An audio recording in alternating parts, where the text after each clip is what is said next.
Freelance writers en masse are imploring Lorena Gonzalez, who is an assemblywoman, to change a proposed bill that it essentially guarantee that freelancers in California won't be able to make a living. It's amazing to see her somehow ignore them while also congratulating herself for taking the high road. And then the tweet from her is, the publisher must, after 35 submission, either hire the writer as an employee or not use their freelance services any longer. The burden is on the company. If the company violates the law, they're at fault, not the writer. So this is a law that limits the number of freelance submissions freelancers can do. The idea behind the law is to incentivize companies to hire them full-time so that people will have good full-time jobs with benefits. And sometimes companies can be seen as saving money by hiring people on a freelance basis instead of full-time. The idea is we want these companies to do the right thing and give people better jobs. But a lot of times these laws, they start with one ideal and then they have unintended consequences that actually hurt the people that they were trying to help. A lot of the responses I'm seeing to this is like, dude, as a freelancer, this is the name of the game, is you want to be able to do like,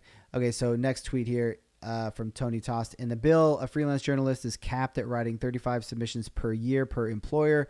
Many freelancers write more than that per month. How did Gonzalez arrive at the number 35? So in other words, a lot of freelancers want to do this. They want to be able to hustle and do as much freelance stuff as they can. And if they're limited from doing that, that's going to hurt them. And sure, maybe a couple people will be hired and get those full-time jobs, but probably the vast majority of freelancers will just sort of be limited from being able to work. So it'll sort of hurt them in the end. And, you know, I think about these things. I'm not a lawyer, of course, but I think about work and remote work and freelance work and full-time work. I think about those issues a lot. And yeah, I mean, I'm a fan of people being able to freelance if that's what they want to do. It can be really hard. I remember when I used to freelance, it can be a grind for sure, but it's also a great opportunity. You can get started and do some work for somebody for a couple $100. It makes it a no-brainer for them to hire you because it's very low risk for them. And it gives you the opportunity to start getting some real world experience. And then you just keep leveling up and increasing your rates. And so it can be great.